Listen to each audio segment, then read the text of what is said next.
Yo, du coup, je fais un petit tuto pour Curadar.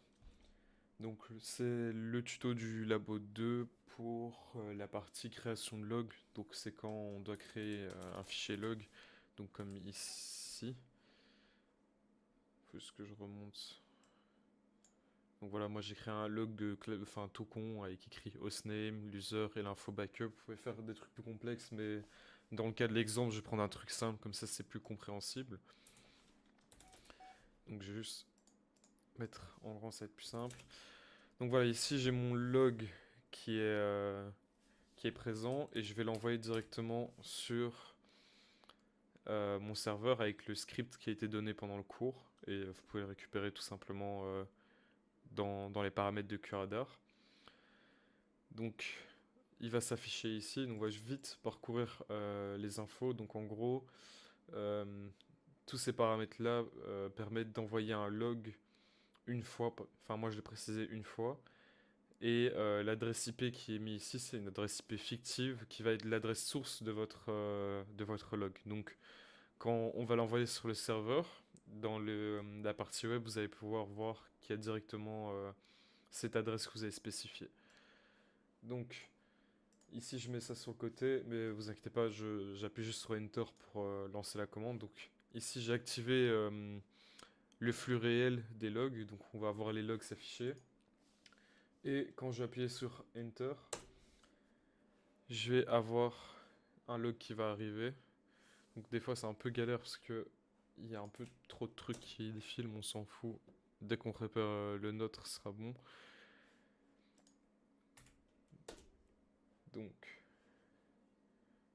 où est-ce qu'il est? Voilà, il vient d'arriver.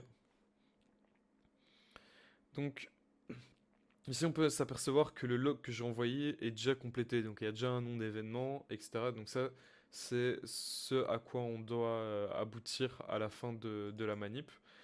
Donc on peut voir toutes les infos, la sauvegarde a été effectuée, on a l'adresse IP source, on a l'user qui est spécifié ici, là, mon utilisateur admin. Donc voilà. Ici maintenant je vais envoyer mon log avec une autre adresse IP que j'ai pas configurée, donc on va mettre 68. Je vais relancer le timing. Et voilà. Voilà. Ici je l'ai directement reçu. Donc normalement, quand vous générez un log qui vient enfin, depuis votre machine et que vous ne l'avez pas configuré, vous avez unknown log event et on va devoir faire quelques modifications pour avoir la version finale que je vous ai montré plus bas. Donc pour faire ça, on doit faire clic droit et aller dans l'éditeur DSM. Une fois qu'on est ici, on crée une source de journal. Donc ici, par exemple, ça peut être n'importe quoi, mais mettez quelque chose qui spécifie bien la source de votre log. Donc par exemple, si ça vient d'un serveur, bah, vous mettez serveur. Par exemple, je vais mettre serveur Curadar. Donc ça, mon serveur Curadar, mais voilà, c'est pour l'exemple. On fait sauvegarder et ensuite on le sélectionne. Donc ici maintenant, on peut voir mon log qui s'affiche ici. Donc vu que je l'ai envoyé qu'une fois, ce sera une fois. Comparé à l'exemple du cours, il est beaucoup plus court, mais c'est pour que vous compreniez ce qu'il faut faire exactement. Donc ici, on va compléter le tableau. Donc on va juste enlever ce qui nous intéresse pas. Donc on va juste garder l'adresse IP source. Les adresses MAC, on peut les enlever. Catégorie d'événements, on garde. Ça, on peut garder. La gravité, on s'en fout. Ça, on garde. l'IPv6, on s'en fout. Ça, on garde. Port de destination, pareil, on s'en fout. Le port source aussi. Voilà. Donc ici, voilà, on a un petit tableau et il faut qu'on le complète. Donc on va d'abord récupérer notre adresse source. Donc ici, on va dans adresse IP source. On fait remplacer le comportement de système pour pouvoir définir ce qu'il doit récupérer dans le log. Et ici, on va faire un regex, donc une expression régulière. Alors ici, je vais juste montrer un exemple qui fonctionne dans mon cas, mais je suis pas un expert en regex et si vous voulez plus d'infos, je mettrai un lien dans la description parce que c'est très complexe à expliquer et moi je préfère juste vous montrer un truc qui fonctionne, c'est plus simple. Donc ici, mon hostname c'est l'IP qui est référencé ici. Donc on va aller dans hostname. Donc on va préciser l'hostname. Donc vous voyez qu'il surligne en jaune. On va mettre les 2 points pour qu'il souligne aussi. Et ensuite, on va faire le regex. Donc, entre parenthèses, je mets point, étoile, point d'interrogation. Et à la fin de mon regex, je mets un espace. Une fois que c'est fait, vous voyez que l'adresse IP est soulignée en orange. J'ai juste à mettre $1 ici. Je fais OK. Là, vous voyez qu'il a été récupéré ici. Alors, donc ça c'est le regex, vous pouvez le voir dans la description, le lien que je vous mettrai pour essayer de comprendre ce que ça fait, mais je vous l'expliquerai pas parce que c'est trop compliqué, je suis même pas sûr d'avoir très bien compris. Et voilà, donc ce qui est important c'est juste de mettre l'espace après, parce que sinon il sélectionne pas tout et du coup ça complète pas votre tableau. Donc pour aller plus vite, maintenant on va faire les 2 événements, donc c'est plus important, c'est l'idée d'événement et la catégorie d'événement.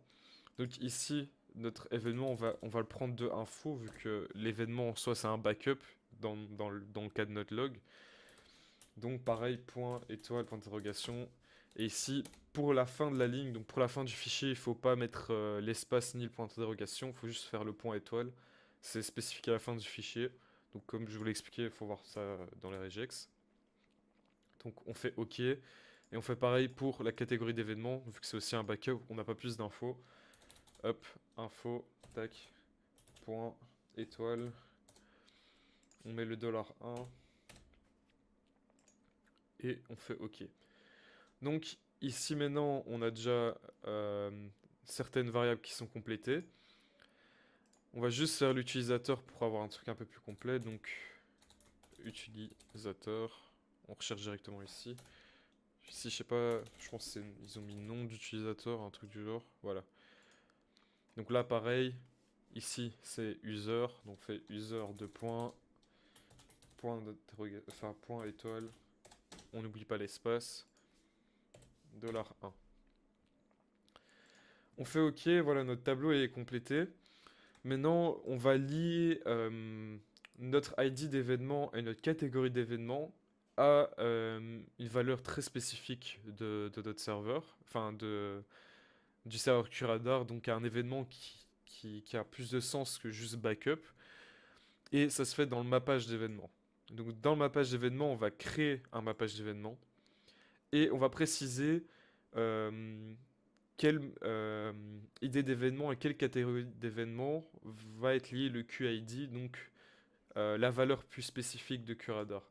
Donc je sais que c'est un peu flou et vous allez voir c'est plus clair quand on développe. Donc ici, dans ces 2 points-là, on va spécifier ce qu'on a mis en dessous dans le tableau, donc backup pour les deux.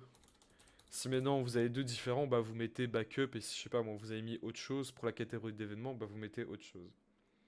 C'est en fait pour faire vraiment le mappage pour que quand Curadar reçoit le log, qu'il puisse faire la liaison entre les logs qu'il a reçus et un événement clair dans sa base de données. Donc pour faire ça, on va choisir le QID et on va créer un. Donc on va créer un enregistrement QID. Ici, on va l'appeler par exemple sauvegarde réussie. On spécifie bien notre source de journal qu'on a créée au début. Et ensuite, on va aller dans la catégorie de niveau supérieur, et c'est les catégories de Curadar. Donc, pour les sauvegardes, c'est dans Audit, donc on va dans Audit. Et ensuite, on va dans la sauvegarde a abouti ou tentative de sauvegarde, vous mettez ce que vous voulez, ce qui correspond le plus à votre log. Et on peut mettre une petite desk en mode OK. On fait sauvegarder. On vérifie que c'est bien, on double-clique dessus et on vérifie bien que l'enregistrement QID a été pris en compte. Donc là, on fait créer.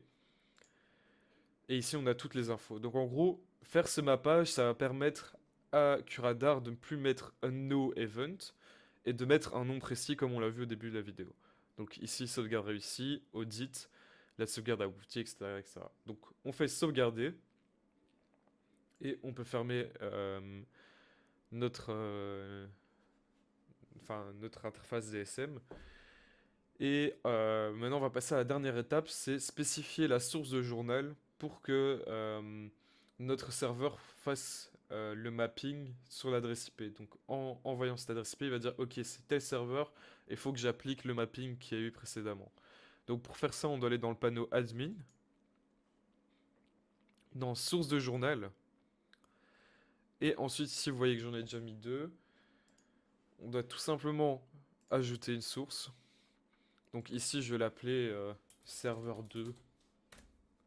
Comme ça, on se prend pas la tête. Ici, on spécifie la source de notre journal. Donc, normalement, j'ai mis serveur, du coup. Serveur Curadar, voilà. On va mettre serveur Curadar. Ici, c'est l'identificateur, donc c'est l'adresse IP qui pourrait être liée à cette source de journal. Donc dans notre cas, c'est l'adresse IP qu'on a spécifiée dans la génération de notre log, donc ici. Là, dans mon cas, pour l'exemple, c'est 10.15.101.168. Donc on va mettre 10.15.101.168. Une fois que c'est fait, il faut juste prendre l'extension qui est liée, qui a été créée automatiquement lorsqu'on a fait notre source de journal, qui est serveur curadar custom exe. Une fois que ça c'est fait, on sauvegarde, on ferme la fenêtre et on appuie sur déployer les modifications. Si vous le faites pas, ça va pas fonctionner et c'est normal. Donc là, je ferai une petite coupure, parce que ça prend un peu de temps. Ok, donc une fois que la modification a été déployée, vous retournez dans votre activité du journal et on va relancer notre recherche, enfin notre activité en temps réel, et on va relancer le log. Donc je mets ça sur une fenêtre à côté pour qu'on ait bien le moment où ça apparaît. Je lance le log, voilà. Donc ici maintenant mon log apparaît correctement, donc sauvegarde réussie. La source du journal c'est bien notre serveur Curadar. La sauvegarde aboutie. L'adresse IP source c'est la disque 100.165 parce que c'est celle qui est spécifiée là-dedans, mais sinon voilà. L'IP que vous devez référencer, c'est l'IP euh, qui envoie votre log. Donc c'est celui-là qu'on a spécifié dans la commande curadar. Et donc votre log est complet. Donc voilà, on a le nom, on a la catégorie, on a la description. Tout ça, c'est top. Donc voilà, j'espère que la vidéo vous aura aidé. Si vous avez des questions, posez-les en commentaire, je réponds au plus vite. Et bonne chance pour les examens.